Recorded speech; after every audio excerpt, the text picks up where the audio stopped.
Another observation that Eric gave me is never undermine a GM. Not only will this backfire in the long run, but they understand more about the legislative process than you do. Take, for instance, I know pharmaceuticals, right? Pharmaceuticals, you have to have a lot of measurements and so forth to follow legislation. So again, don't undermine the GM because there may be red tape and legislative hurdles that you don't know about. And souring that relationship would make the rollout more difficult. Well, yeah, if you're focusing on the legislation or third party, more like third party involvement, it's probably better expressed. So let me comment on that. I think as part of any ERP project, there will be obviously many parties involved. In some cases, it could be external party.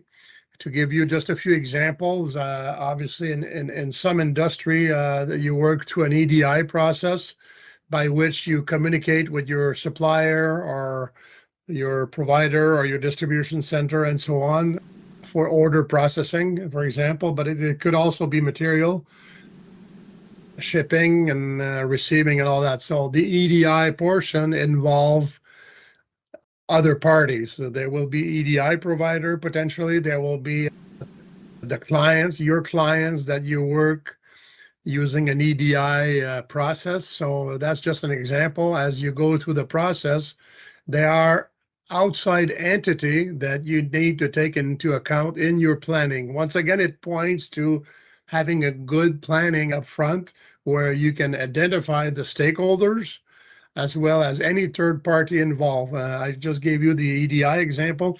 I could bring another one with your banks. You might be changing the way you process payments through SAP. You may have to get involved with your bank provider to make sure that the payment transaction to pay your bills or to collect money from your clients, it might be impacted and you may have to retest, or you will have to talk to your bank and coordinate some changes possibly. So these are third party that obviously we need to take into account, and not even counting on top of it what we would call the country specific.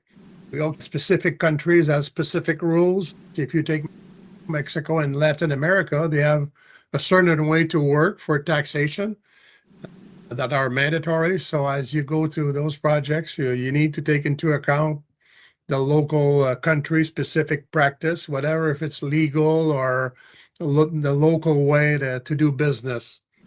These again will involve third party that you will have to factor in your project. So it's not necessarily big as such, but this being said, it could be relatively small, but if you don't do it, if it's not done properly, obviously it will be a big issue at the end. And the last observation I want you to comment on with regards to the Eric interview is you have templates for a reason.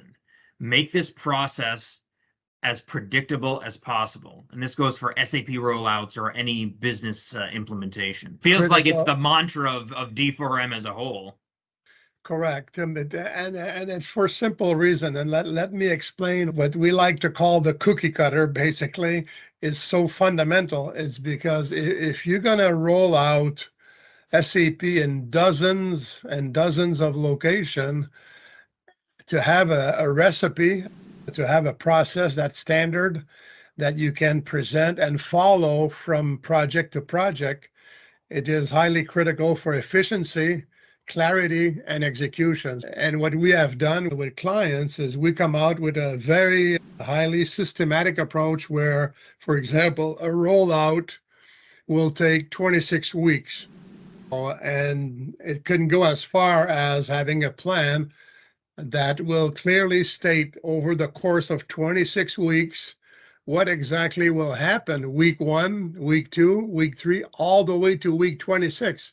It might sound extreme, but it's extremely powerful in the sense that if you expect, for example, if you expect your accounting department to step in to clear data or migrate data for your financial records or your chart of account, then if you have it very well laid out that you're going to need their involvement at week 16, for example, then I think it makes your process very, I would say, systematic. It's almost like I like to call it a military operation. It's done in a military fashion, meaning we look at the cookie cutter, like I said earlier, and we lay it out on 26 weeks, and everybody knows precisely what needs to happen week 1, week 2, all the way to week 26. Again, it may sound extreme, but the flip side to this is it is extremely powerful, and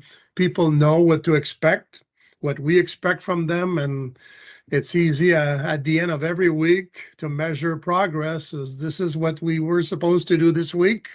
Was it done or it's not done? So it makes the whole process systematic, better organized, and easier to execute from location to location, because you just reuse the approach time and time again as you go from to different location. So it makes everybody's life easier at the end of the day.